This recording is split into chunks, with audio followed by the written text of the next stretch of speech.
Assalamualaikum warahmatullahi wabarakatuh.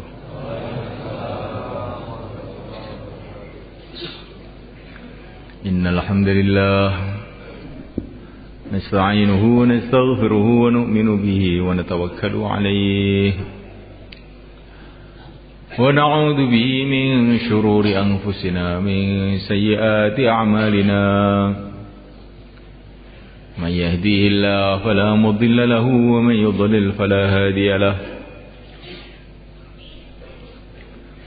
أشهد أن لا إله إلا الله وحده لا شريك له وأشهد أن سيدنا ومولانا وحبيبنا محمدا عبده ورسوله. اللهم صل وسلم وبارك عليه وعلى آله وأصحابه والتابعين لهم إلى يوم القيامة. أما بعد، فقد قال تعالى في كتابه الكريم: إن الذين قالوا ربنا الله ثم استقاموا تتنزل عليهم الملائكة ألا تخافوا ولا تحزنوا وأبشروا بالجنة التي كنتم توعدون نحن أولياؤكم في الحياة الدنيا وفي الآخرة ولكم فيها ما تشتهي أنفسكم ولكم فيها ما تدعون نزلا من غفور رحيم. ومن أحسن قولا ممن دعا إلى الله وعمل صالحا وقال إنني من المسلمين.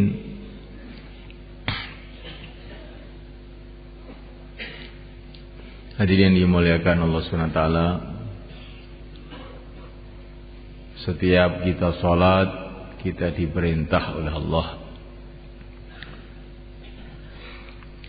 melalui yang mulia Nabi Agung Muhammad SAW supaya kita ini berdoa, ihdinas siratal mustaqim siratal ladzina an'amta 'alaihim. Ya Allah, tunjukilah kami jalan yang lurus, jalannya orang-orang yang telah Engkau beri nikmat.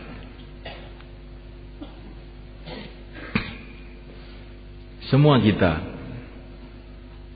bangsa mana saja, keadaannya bagaimana saja, laki-laki, perempuan, tua, muda, kaya, miskin,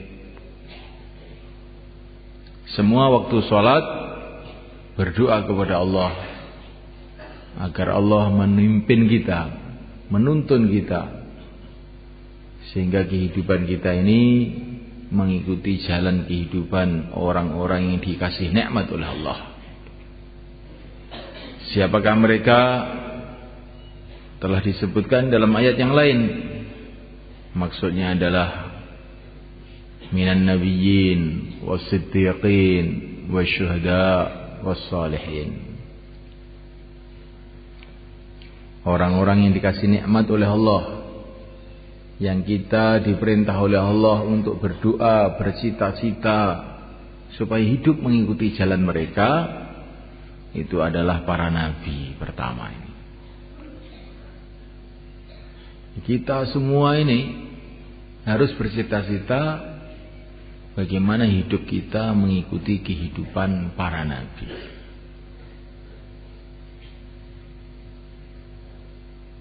Baik kita ini kaya, miskin, ustadz, santri, petani, insinyur,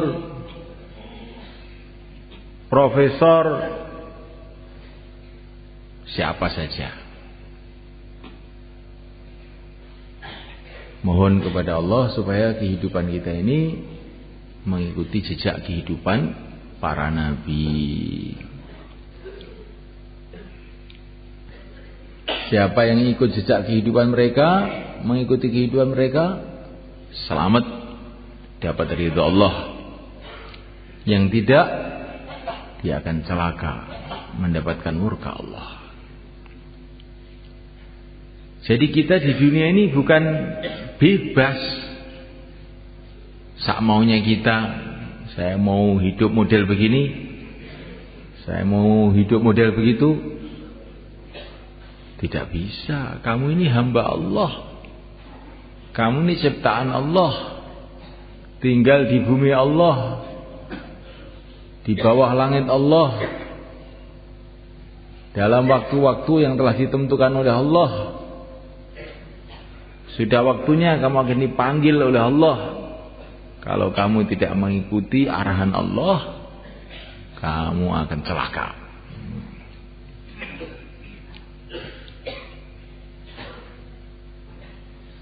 Anak-anak kecil di TK itu ditanya oleh gurunya, apa cita-cita kamu?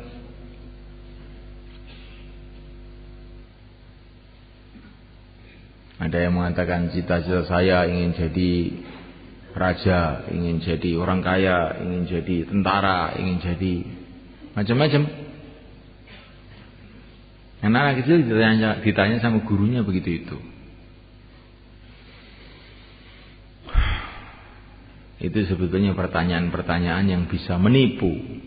Tidak. Semua kita kecil, besar, tua, muda, cita-citanya harus satu. Bagaimana hidup kita itu mengikuti kehidupan para nabi.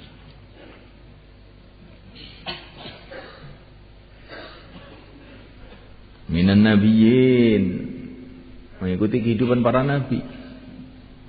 Wasiddiqin, kehidupan para siddiqin, kehidupan orang-orang yang mantap imannya.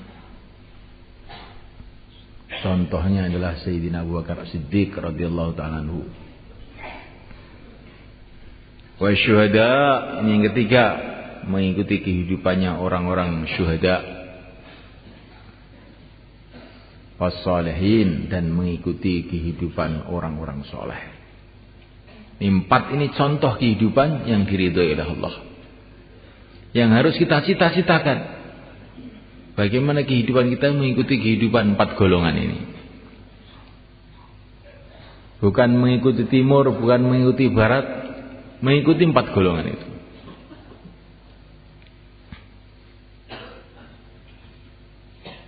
Minan nabiyyin, yaitu para nabi. Para nabi itu keadaannya macam-macam secara zahir. Ada nabi itu petani, seperti kakek kita Nabiullah Adam alaihissalam. Ini petani pertama di dunia. Beliau bertani padahal sebelumnya belum ada orang bertani. Belajarnya dari mana? Allah kirim malaikat Jibril ngajari Nabi Adam itu untuk bertani. Jadi ilmu pertanian itu juga asalnya dari langit sebetulnya. Cuman orang-orang sekarang sudah lupa. Petani pertama itu seorang nabi.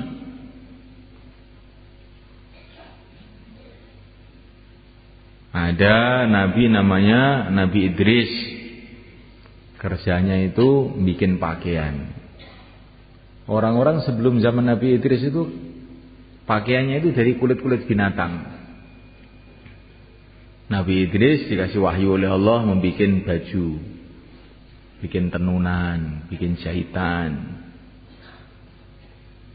Jadi ilmu menjahit itu juga asalnya dari wahyu, asal mulanya itu.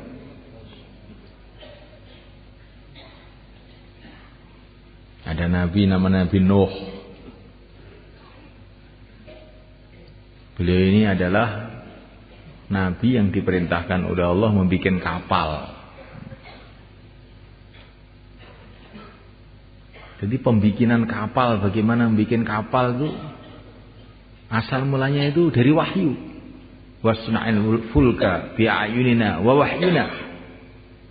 Di Nabi Nuh itu bikin kapal dengan wahyu Allah. Bukan dari ITS, Institut Teknologi Surabaya, bukan.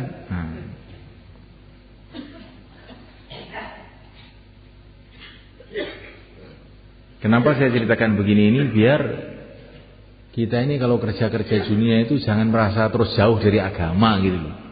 Ini sebetulnya kerjanya para nabi juga dulu itu. Saya ini petani, gak bisa sholat, Loh, jangan begitu. Petani pertama itu Nabi Adam. Saya ini nelayan. Sholatnya itu ya kalau sudah turun dari kapal. Loh, jangan begitu.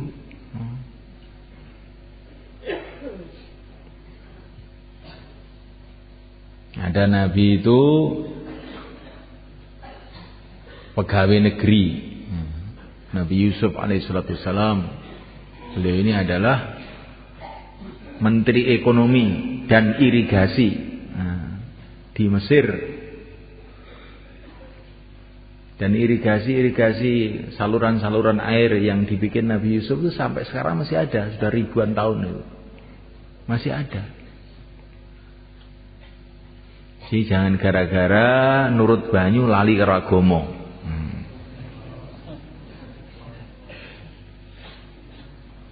Nurut banyu kesel sewengi utuh ora turu, akhirnya subuh itu dikelantang, subuh di PP jam 09.00 ya kan.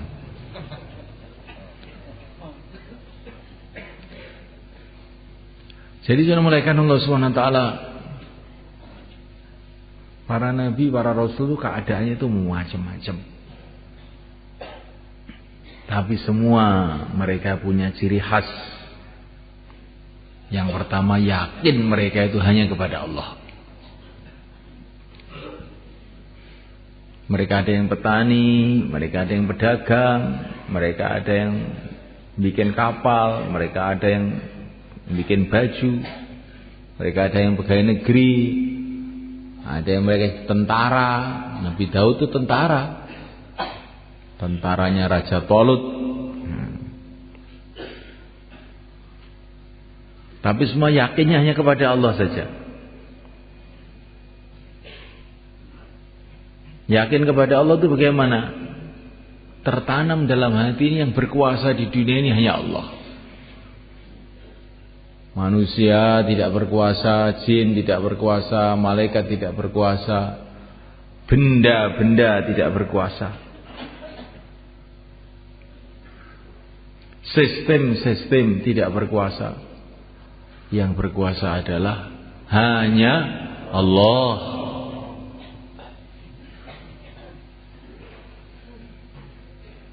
Bukan manusia yang berkuasa. Yang berkuasa adalah yang menciptakan manusia. Bukan raja-raja yang berkuasa. Yang berkuasa yang menciptakan raja-raja. Bukan sistem-sistem yang ada di dunia ini. Sistem yang ada dalam matahari, bulan, tumbuh-tumbuhan. Bukan itu yang berkuasa.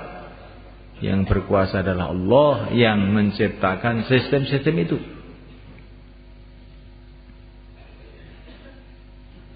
Ini memuliakan Allah Subhanahu wa taala.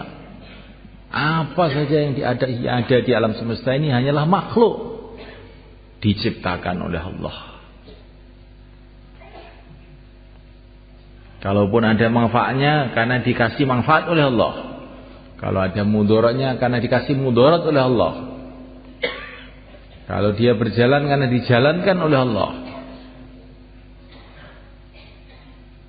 Semua, mulai yang besar-besar, matahari, bulan, Allah yang menjalankan.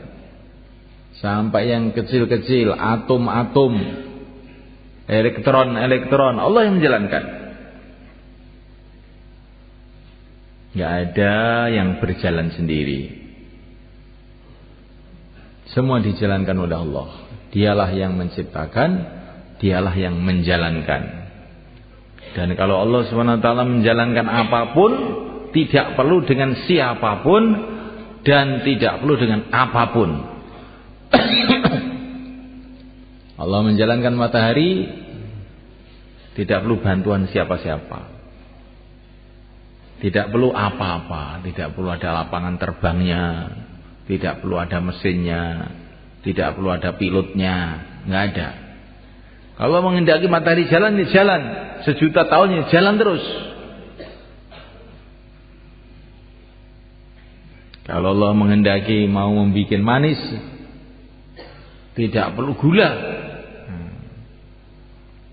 Dari tanah yang pahit keluar mangga yang manis. Gak usah kasih gula.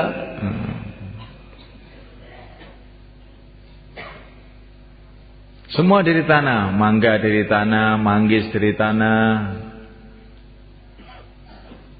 kelapa dari tanah, rasanya macam-macam, bahannya satu, tanah.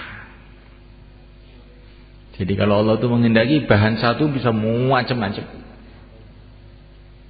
Dari tanah keluar pohon-pohon, dari tanah keluar buah-buahan, dari tanah keluar manusia ini juga. Manusia yang dari tanah. Manusia dari bayi, bayi dari tetesan air mani, tetesan air mani dari makanan, makanan dari tanah. Kucing juga dari tanah. Tikus juga dari tanah. Manusia juga jadi tanah. Bahannya sama, jadi berbeda-beda menurut kehendak Allah. Terserah Allah. Dari tanah keluar pohon-pohonan yang untuk jamu. Dari tanah keluar pohon-pohonan yang beracun. Dari tanah keluar pohon-pohonan yang untuk makanan pokok. Dari tanah keluar pohon-pohonan yang untuk bumbu. Dari tanah keluar macam-macam yang kita lihat, berjuta-juta macam. Tidak ada yang bisa ngitung selain Allah. Ya Allah itu kalau mau bikin baik itu mudah saja bagi Allah. Kalau mau bikin buruk juga mudah saja bagi Allah.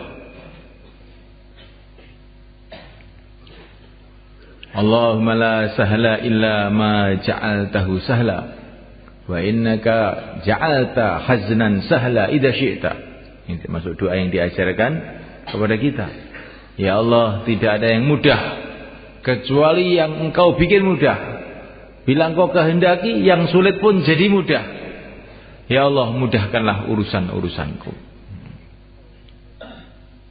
Kalau Allah mudahkan, yang sulit jadi mudah.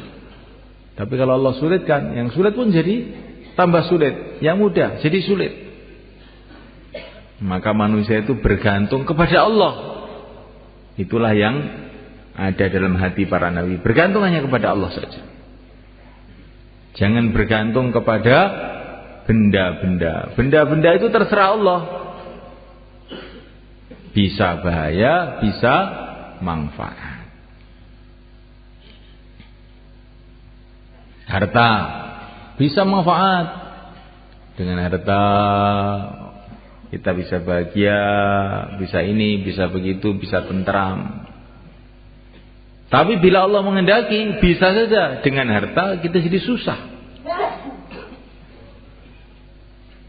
Hartanya banyak tapi susah terus. Dengan mobil bisa jadi baik.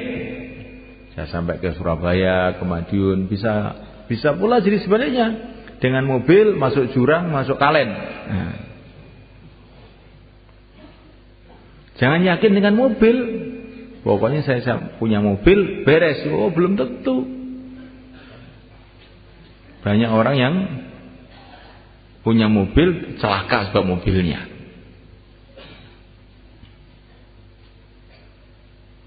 Istri, jangan kita yakin dengan istri, yakin kepada Allah.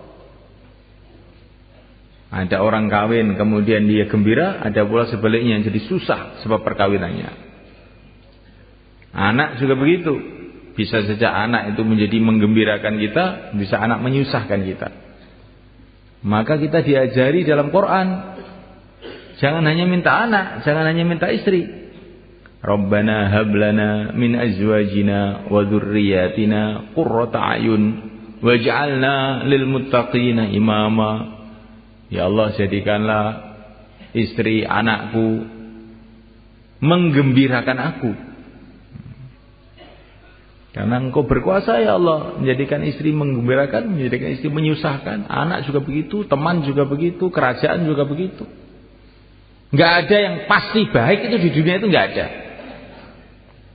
Benda loh ini. Benda yang pasti baik itu enggak ada.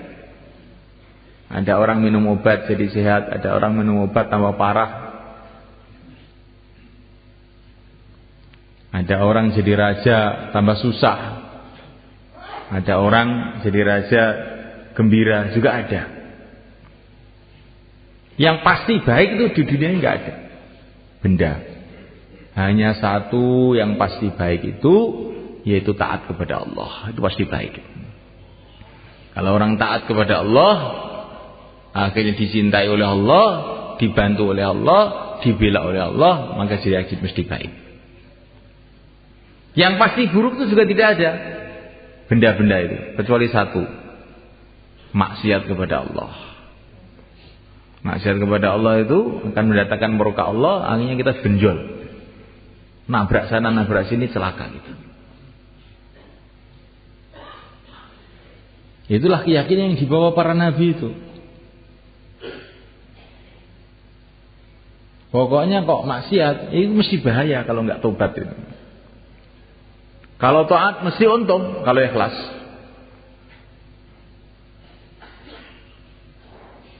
Tetapi setan itu menipu kita. Kalau kita mau taat, nah, bagaimana? Nah, taat kamu mesti untung. Tapi setan datang. Kalau mau maksiat, maksiat itu enak, nanti kamu akan bahagia dengan maksiat itu.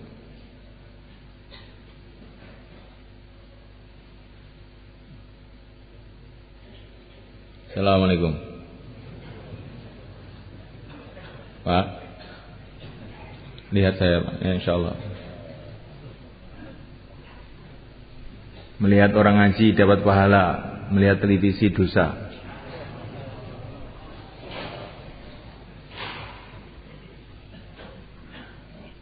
Melihat orang iman dengan penuh kasih sayang dapat pahala. Ini laki-laki sama laki-laki loh. Laki-laki melihat perempuan bukan mahram dosa. Ini harus tahu nih, bukan sembarang melihat. Mau kemana? Mau cuci mata. Cukil mata kamu itu. Kok cuci mata itu malah ngeregeti moto kowe. Nah, mulaikan Allah Subhanahu wa taala yang maksiat itu mesti bahaya. Tapi dunia ini karena tempat ujian, bahayanya maksiat itu tidak Allah Subhanahu wa taala tampakkan kontan. Kadang-kadang juga kontan. Kadang-kadang setelah setahun, setelah 2 tahun, setelah 3 tahun baru Allah tampakkan bahayanya. Begitu juga orang taat di dunia ini kadang-kadang oleh Allah enggak ditampakkan hasilnya kontan. Tapi setelah sekian lama nanti Allah tampakkan hasilnya. Maka semulaikan Allah SWT, jangan bergantung dengan benda-benda. Benda-benda itu bukan mesti baik. Kenapa kita ini rakus ingin mendapatkan uang? Karena perasaan kita dengan uang itu mesti baik. Belum tentu. Ada orang bawa uang ke Madiun, 1 koper. Sampai di Madiun bisa beli ini, selamat pulang. Ada juga ke Madiun bawa uang, sampai di sana dicopet orang, akhirnya dia menyesal susah. Ada juga yang datang ke Madiun bawa tas isinya uang, dilihat perampok, digebuki setengah mati, diambil uangnya. Ini gara-gara uang juga. Gara-gara uang digebukin orang, gara-gara uang bisa enak. Jadi jangan yakin sama uang.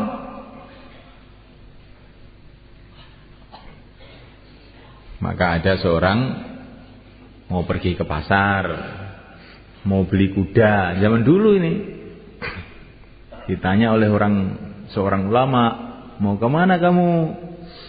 Mau ke pasar. Untuk apa? Beli kuda. Maka ulama tadi nasihati, kamu jangan begitu. Insya Allah saya akan beli kuda. Begitu. Kalau Allah menghendaki nanti ya beli kuda. Kalau Allah tidak menghendaki, ya tidak bisa. Oh, kenapa begitu Pak Kiai? Uang sudah jelas di saku ini, kuda sudah jelas di pasar. Kok insya Allah itu loh. Maka akhirnya dia pergi ke pasar. Ternyata uangnya hilang, nggak bisa beli kuda. Terus pulang ketemu Pak Kiai lagi. Loh, mana kudanya? Insya Allah hilang. Oh hilang kok insya Allah gimana? Nah, katanya nanti disuruh insya Allah. Saya tidak mau insya Allah, uang saya hilang, akhirnya insya Allah hilang. Ya. Jadi saya mulaikan Allah. Orang yang yakin kepada benda-benda itu akhirnya kayak begitu itu.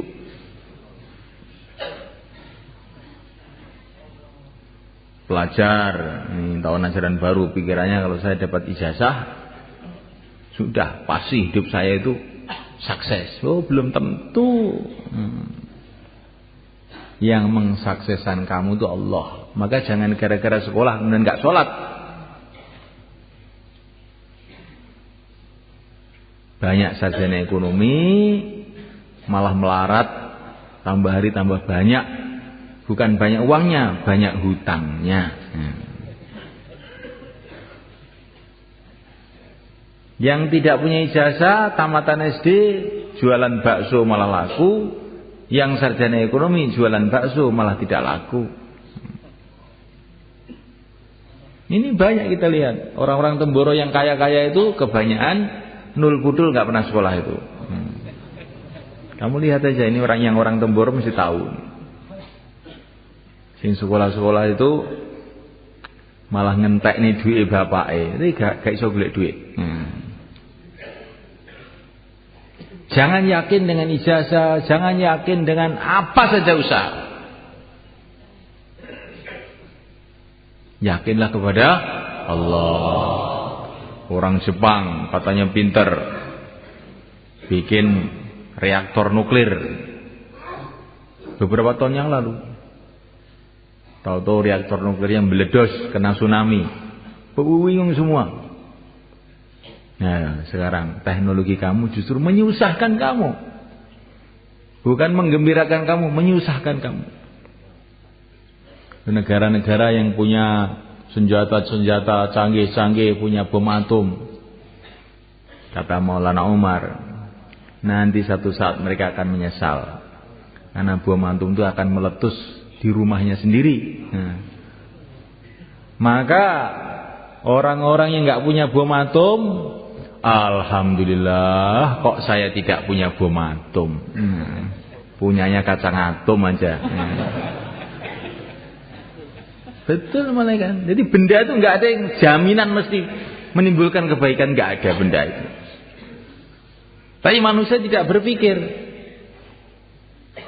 Manusia tidak berpikir bahwa teknologi mesti mendatangkan kebaikan, harta mesti mendatangkan kesuksesan. Ini pikiran yang keliru. Para nabi, para rasul mengajarkan kepada kita, yang pasti baik itu taat kepada Allah. Yang pasti buruk itu maksiat kepada Allah. Yang lain-lain itu terserah Allah. Bisa baik, bisa buruk. Maka yang penting hidup manusia itu taat sama Allah. Itu aja yang dipikirkan. Bagaimana saya taat kepada Allah? Kalau taat kepada Allah, apapun keadaannya, akhirnya jadi baik. Bagaimana tidak? Masuk surga. Tapi kalau maksiat kepada Allah, bagaimanapun keadaannya, buruk. Bagaimana tidak? Akhirnya akan neraka. Kalau orang sudah bertentangan dengan Allah, maksiat kepada Allah, mau lari kemana? Lari ke timur, timur milik Allah. Lari ke barat, barat milik Allah. Mau naik ke atas langit, langit pun milik Allah. Mau turun di bawah bumi juga bumi milik Allah. Mau lari kemana? Orang kalau sudah maksiat kepada Allah, tidak tobat kepada Allah, pasti celaka. Nggak akan bisa tidak. Kalaupun kelihatannya sekarang itu masih meger-meger, segar bugar, itu karena belum waktunya saja. Orang naik mobil Mercedes, jalan tol, enak, nggak tahu di depannya itu jurang. Orang-orang takjub, kok enak temen. Nggak ngerti, baru beberapa menit, jungkel di situ, hancurlah dia sebenarnya. Itulah ibaratnya orang maksiat. Walaupun enak pun enak menuju neraka. Enak apa? Bukan enak. Tapi kalau orang taat, Walaupun naik dokar, naik cikar, jalan kaki, kakinya kena duri, berlumpur jalannya, tapi ini menuju taman-taman yang indah, gak apa-apa. Minan nabiyyin, inilah yang harus kita ambil dari pelajaran para nabi itu, yakin kepada Allah. Kemudian ciri khasnya kehidupan para nabi itu, setelah yakin kepada Allah, senantiasa berhubungan kepada Allah dengan ibadah, sholat, zikir, doa. Kalau orang yakin kepada Allah kemudian tidak mau membuat hubungan kepada Allah dengan ibadah, ya orang betul-betul orang rugi sebenarnya. Kalau kamu sudah tahu Allah yang menguasai alam semesta ini, Allah Maha melihat, Allah Maha mendengar, Allah sangat dekat kepada kita, kok kamu tidak mau berhubungan kepada Allah? Alangkah bodohnya. Senantiasa buat hubungan kepada Allah dengan doa, dengan zikir, dengan sholat, dengan haji, dengan umroh, dan ibadah-ibadah yang lain. Inilah kehidupan para nabi. Inilah yang kita cita-citakan. InsyaAllah mulaikan. Kemudian yang ketiga, semulaikan Allah Ta'ala, di antara ciri khas kehidupan para nabi itu adalah ilmu. Para nabi itu semua orang ahli ilmu. Tapi ilmu apa? Ilmu yang terpenting, teragung, ilmu mengenai keagungan Allah dan ilmu cara berhubungan dengan Allah. Itulah ilmunya para nabi. Ilmu-ilmu dunia, ilmu bikin sambal, bikin pesawat, bikin mobil, itu serupa saja, itu hanya untuk dunia. Meracik sambal, meracik jamu, membuat mobil itu sama saja. Bikin pesawat terbang, bikin Apollo sama saja. Itu cuma noto karet, noto besi, noto aluminium, ditoto terus jadi pesawat, jadi apa-apa, sama saja. Kata para ulama, ilmu dunia itu ilmu sambal. Ini kalau sambal itu apa? Cabai, kasih garam, kasih berambang, kasih apa sih, gula sedikit, terasi sedikit, jadi sambal. Kalau pesawat, karet sedikit, tambah besi sedikit, terus kasih angin sedikit, kasih apa sedikit, tata-tata jadi pesawat. Sama aja, cuma nata benda-benda.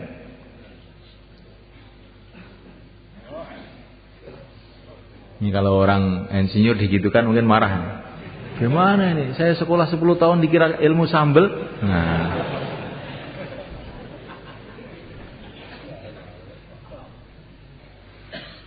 Mulaikan Allah Subhanahu wa taala. Memang begitu itu kalau kita renungi, cuman ilmu menata benda-benda.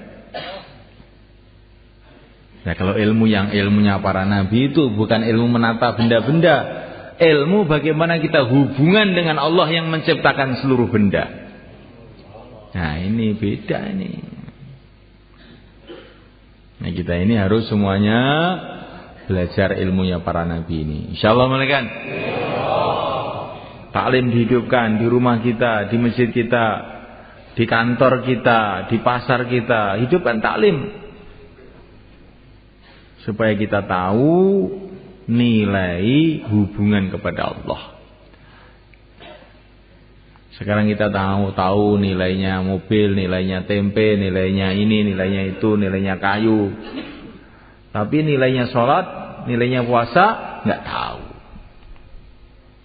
Nah, akhirnya nggak mau puasa, hanya sholat males, nggak tahu nilainya.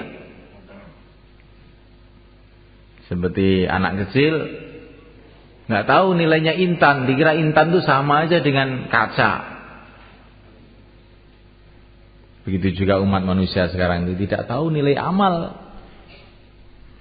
Sehingga amal itu dikira apa sih, dan nggak ada apa-apanya.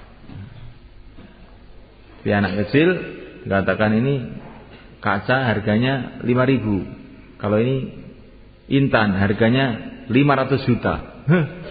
Orang gila katanya. Apa? Sama-sama meling-melingnya saja. Sama-sama enggak manis, ya. Sama-sama enggak bisa dimakan. Kenapa ini jadi 500 juta? Kenapa? Karena kamu tolol, titik.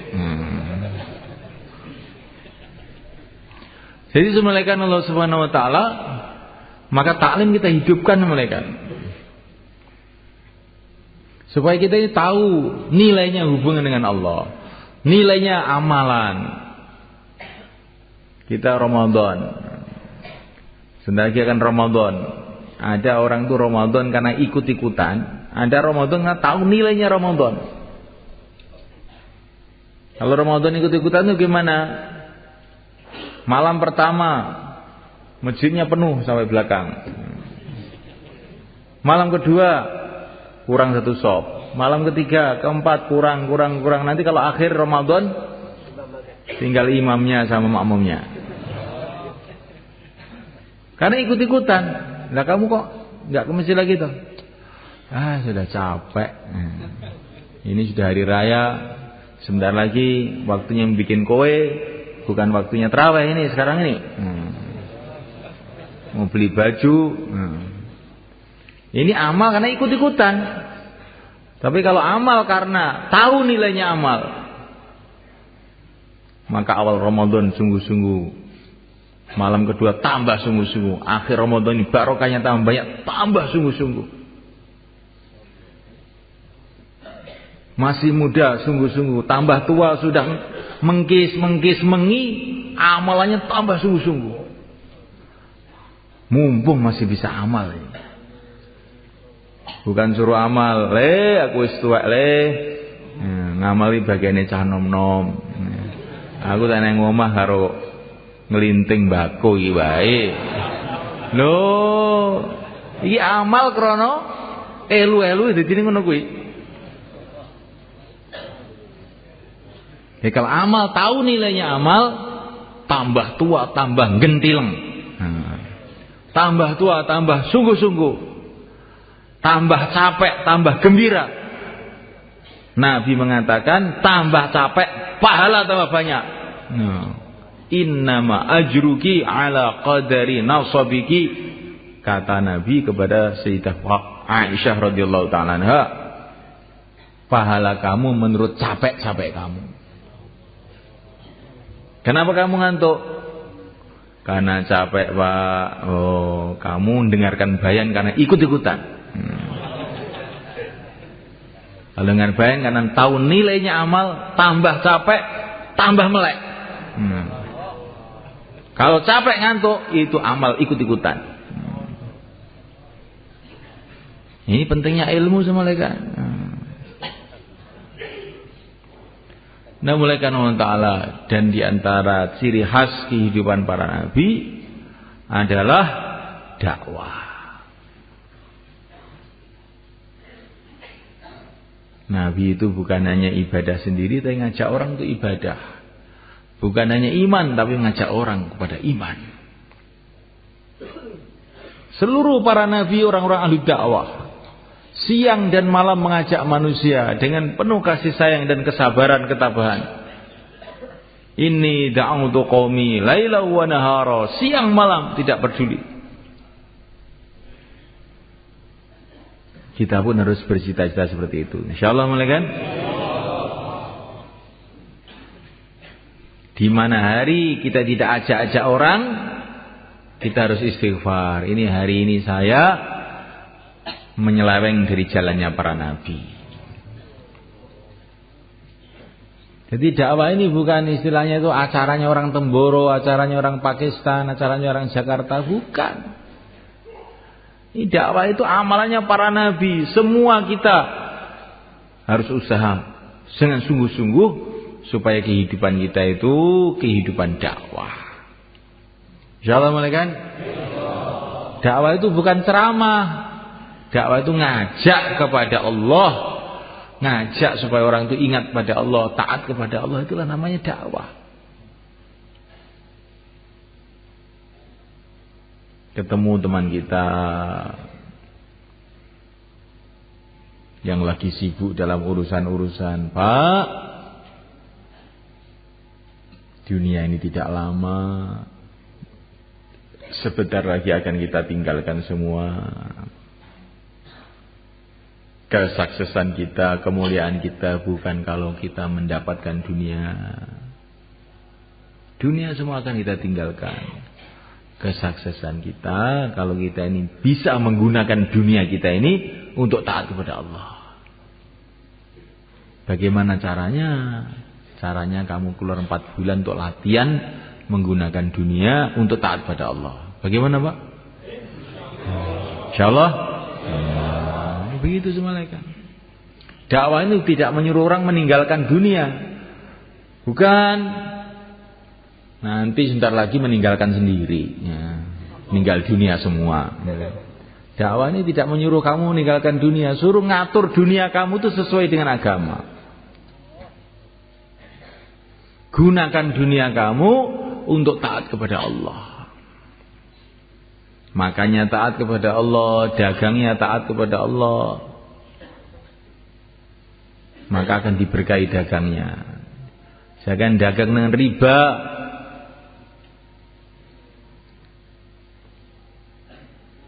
Katanya sekarang kalau riba itu istilahnya apa? Bunga. Itu bukan bunga, itu racun. Itu bukan bunga tapi itu racun. Tapi setan itu memberi nama yang indah. Ini bunganya sekian. Ini bukan bunga. Racunnya sekian. Begitu. Saya mau nitip uang saya di bank ini, racunnya berapa, Pak? Gitu tanyanya. Bukan bunganya. Setan itu pandai melakukan barang-barang buruk dikasih nama yang baik-baik. Barang baik dikasih nama buruk. Itu kerjanya setan itu. Maka kita jangan mau ditipu. Jadi semulaikan Allah SWT, para nabi itu semua siang malam dakwah.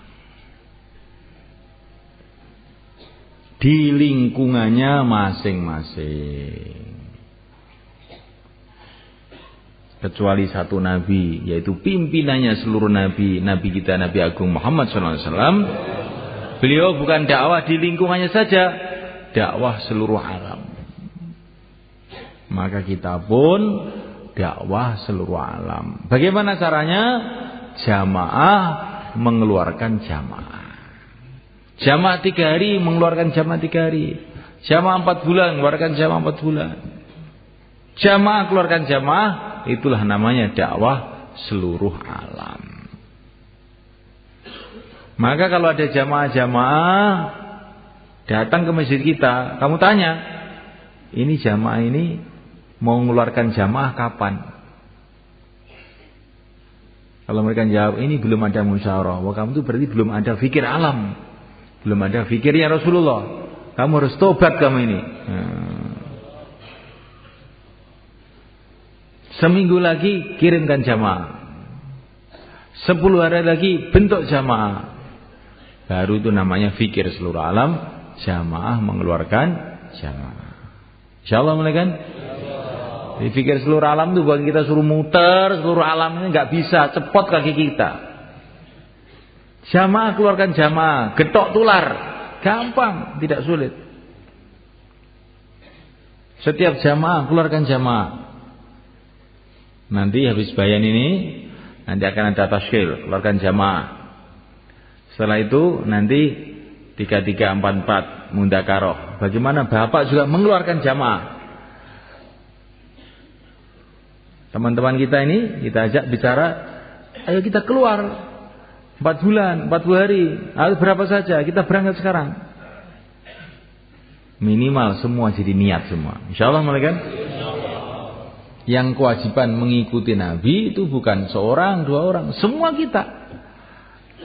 Kita keluar dan mengeluarkan jamaah. Kita dakwah dan usaha bagaimana seluruh umat dakwah.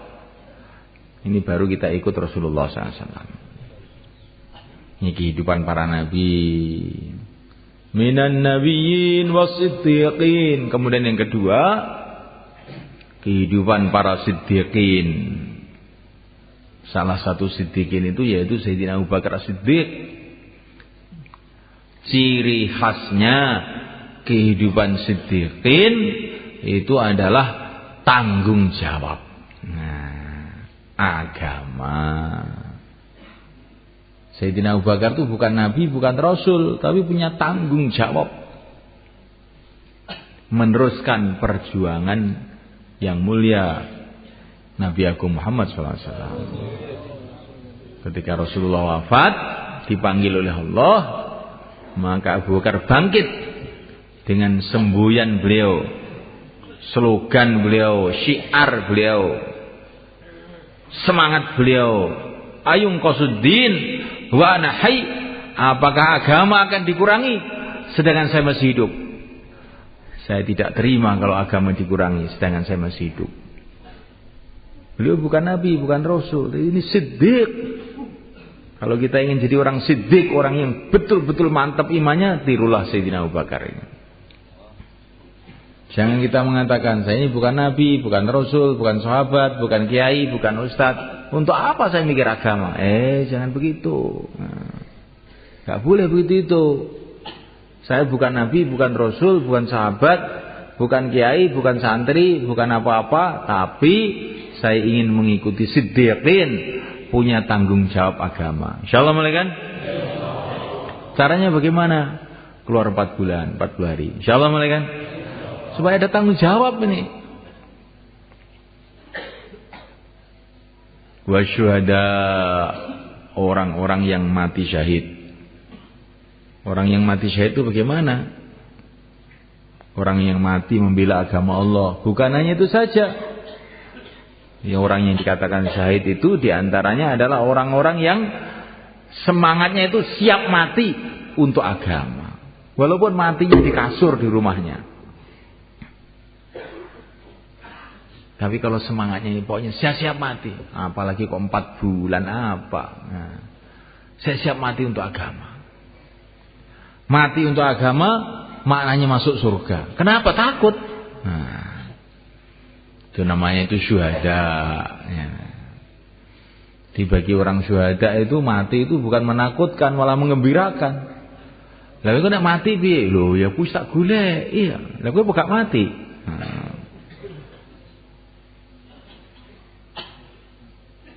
Para sahabat itu begitu semua kan. Semangat ingin mati dalam memperjuangkan agama itu, Masya Allah, mereka gembira. Bahkan mereka itu doa, ya Allah, matikan saya dalam perjuangan, matikan saya dalam perjuangan. Ini syuhada namanya. Wassalihin, orang-orang soleh. Yang keempat, kita ini harus bercita-cita jadi orang soleh. Orang soleh itu bagaimana? Orang yang dalam urusan apa saja mengikuti syariat, mengikuti aturan.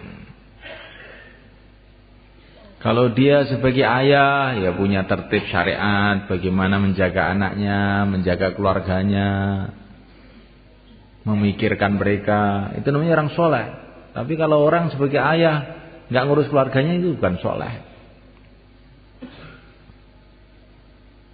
Dia sebagai petani, pertaniannya mengikuti syariat, waktu panen bayar zakat, ini orang soleh. Dia jadi buruh tani. Gak apa-apa jadi buruh tani, tapi jadi orang soleh. Bukan waktu macul terus duduk aja ngerokok gudang garam. Setelah sore minta gaji 50.000. Kamu itu digaji untuk ngerokok apa untuk macul? Untuk macul. Lah kamu kok ngerokok? Berarti gaji kamu itu haram itu. Kamu itu nipu. Kalau ngepiok, ya, maka padinya yang bagus-bagus untuk saya. Yang jelek-jelek, gabuk-gabuk, berikan kepada pemilik sawah. Ini namanya tidak soleh. Pokoknya apa saja yang tidak pakai aturan syariat, itu namanya nggak soleh. naik bis beli tiket. Beli tiket bis. Tiket itu untuk orang apa untuk barang? Untuk orang. Terus kamu naik ke bis, bawa beras 1 kuintal, ayam 1 kerdus. Ini kan nggak ada tiketnya ini. Nah, ini namanya ini termasuk tidak soleh namanya. Akhirnya nanti turun dari bis itu sudah ada haramnya ini berasnya itu. Nanti kalau kamu kasihkan makan sama istrinya diberuat pikirannya. Terus anaknya jadi ngantuan. Loh itu beras ini beras halal. Kok anak saya jadi ngantuan gara-gara apa? Dinaikkan bis tidak bayar. Yang bayar orangnya, berasnya nggak dibayari. Ini namanya juga tidak soleh namanya begini nih.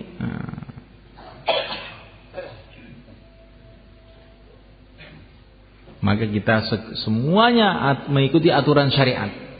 Insyaallah mulaikan. Apa saja tanya kepada para ulama, ini aturan syariatnya bagaimana?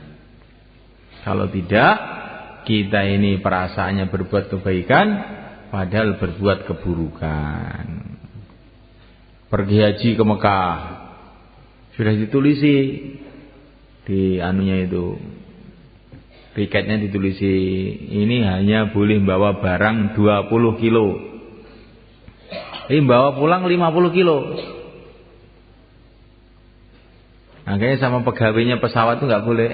Jangan banyak-banyak, ini 20 kilo saja. Nggak apa-apa, udah saya kasih uang 100.000, diam aja ya. Nah, haji mabrur itu, haji mabur we. Gimana ini semuanya kan?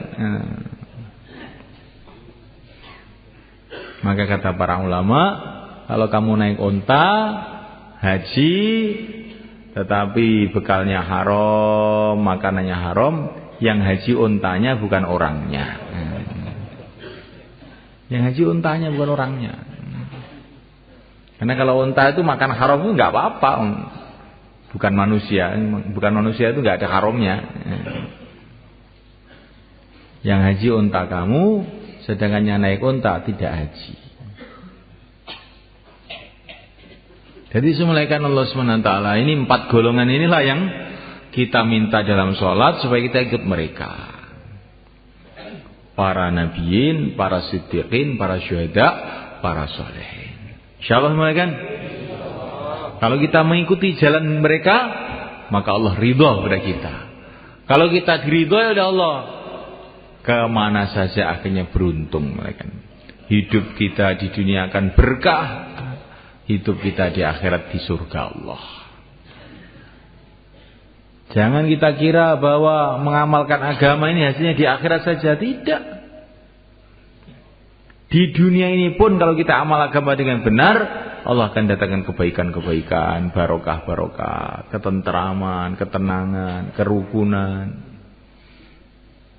Belum dikubur akan lebih nikmat lagi. Di padang mahsyar lebih senang lagi.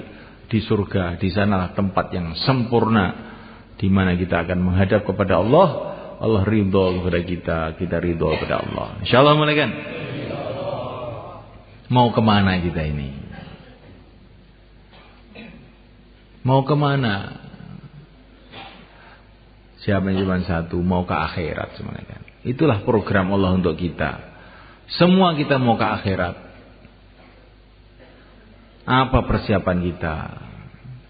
Semua kita akan menghadap pada Allah. Apa persiapan kita? Semua kita akan mati. Apa persiapan kita?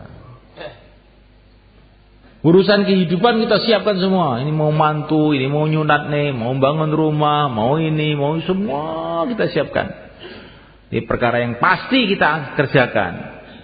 Kematian tidak pernah kita siapkan. Urusan akhirat tidak pernah kita siapkan. Kalaupun kita siapkan, ala kadarnya. Kalau urusan dunia, kita sungguh-sungguh.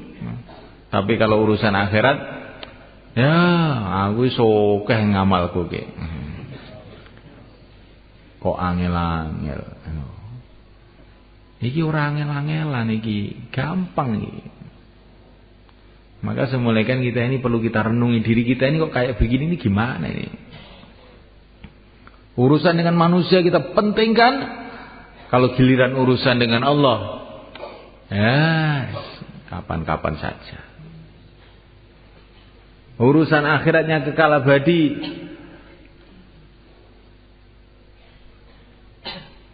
kita cuekkan. Nah, tapi urusan dunia yang cuma 60 tahun, 70 tahun, kita habis-habisan. Ini adalah satu kerugian besar. Sebelum datang mati menjemput kita, sebelum datang malaikat Israel untuk menuntun kita menuju Allah, kita sekarang bikin persiapan. Insyaallah malaikat. Apalagi sebentar lagi kita akan Ramadan. Kalau kita keluar di jalan Allah waktu Ramadan, maka Ramadan kita akan berlipat ganda pahalanya. Kalau kita keluar di jalan Allah waktu Ramadan, keluar kita juga berlipat ganda, tidak seperti biasanya. Maka sebaik-baiknya waktu untuk keluar itu adalah bulan Ramadan. Maka yang mau keluar 4 bulan silahkan berdiri ke selatan. Monggo.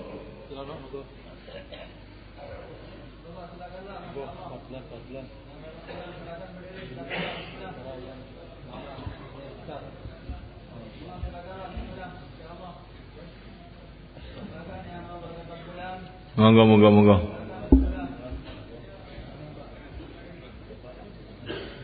Yang niatnya 40 hari sekarang dinaikkan 4 bulan. Bismillah malaikat. Mumpung Ramadan malaikat, monggo.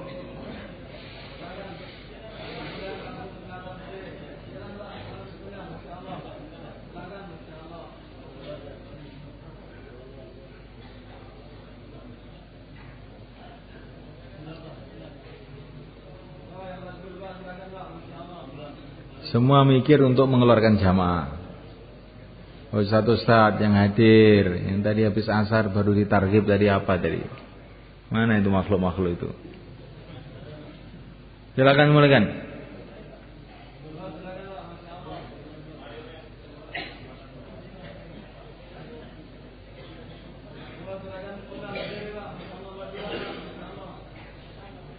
Gak usah takut semulakan. Innama dzalikumus syaitan yukhawwifu awliya'ah. Syaitan itu kerjanya nakut-nakuti kita kalau kita mau amal kebaikan. Tapi Rasulullah menyemangatkan kita. Sekarang kita ikut syaitan apa ikut Rasulullah? Nah. Syaitan itu nakut-nakuti kita. Nanti kalau amal bagaimana? Sebaliknya para nabi, kalau kamu tidak amal nanti bagaimana? Kalau kamu tidak amal bagaimana nanti di akhirat kamu? Nah, kalau Allah tidak suka sama kamu, nanti kamu mau gimana? Nah, monggo, bismillah.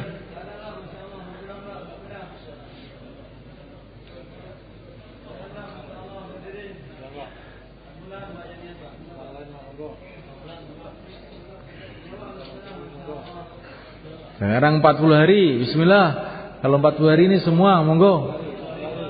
Sekarang berangkat supaya nanti hari raya sudah di rumah, monggo. 40 hari, jumeneng, monggo. Tanglo dino, monggo, jumeneng, bismillah.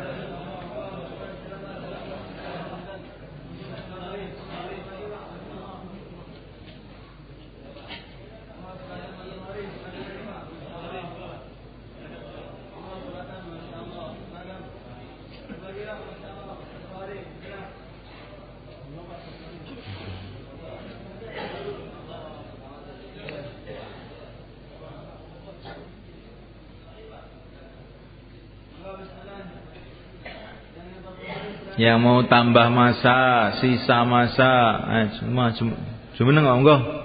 Tambah masa, sisa masa. Berapa hari saja, silakan ke selatan. Alhamdulillah.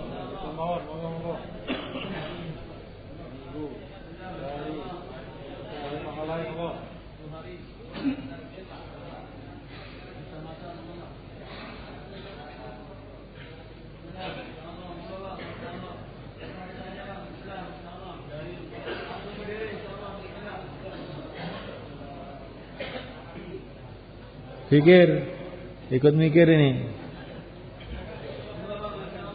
Kamu mikir ini pahala besar. Jangan ada orang tahlil lingak-linguk kayak manuk nom, jangan. Ikut mikir, ikut doa, ya Allah turunkan hidayat, mudahkanlah ini majma' untuk mengeluarkan jamaah, begitu.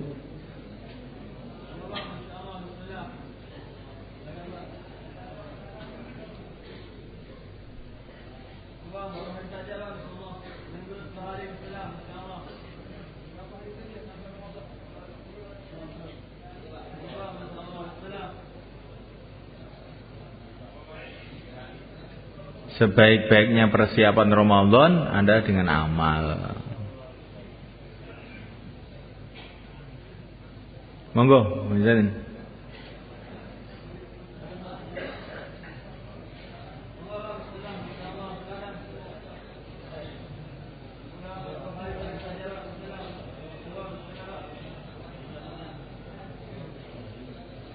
Insyaallah niat saya Bang Aja ngadeg dhisik.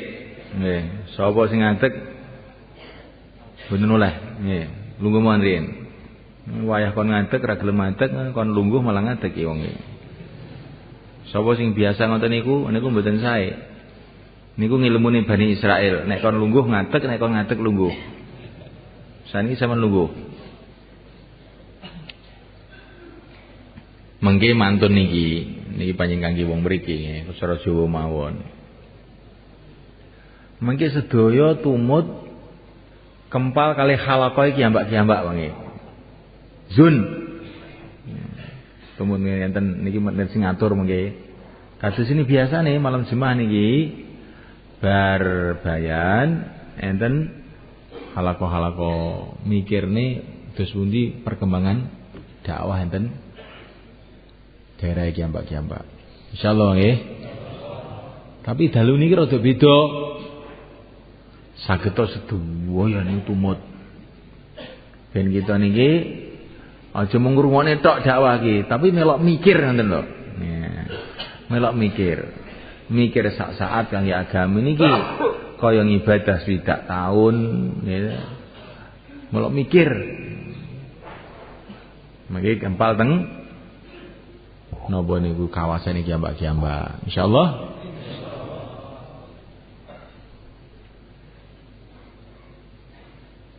nggih pun ngoten-ngoten saya tumut laporan-laporan keng halaqah mengki saweg salat Isya sareng-sareng terus taklim akhir gitu.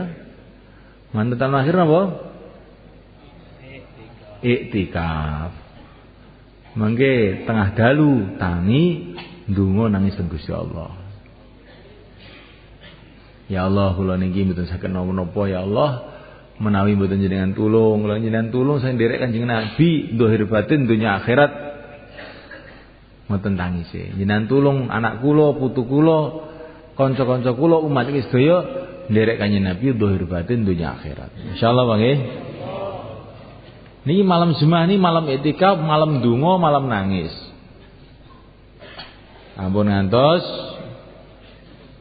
mboten iktikaf rugi niku. Niki iktikaf ini termasuk amalan sing sakniki umat Islam niku pun mboten patek kenal kalih iktikaf niki. Niki kita gesangaken niki ganjarane akeh. So kita iktikaf ngangge adab tidur sedaya. Insyaallah. Saderenge niku sedaya sakniki tiga-tiga sekawan-sekawan napa wau sing jenengan mirengaken jenengan baleni. Terus ditaskil. Sinasil gentenan, wau sinasil kula sani sinasil jenengan. Kadang-kadang luwih mandi jenengan masalahe. Monggo tiga-tiga sekawan-sekawan. Monggo. Oh, jane sing ngadeg, nggih. Tiga-tiga sekawan-sekawan.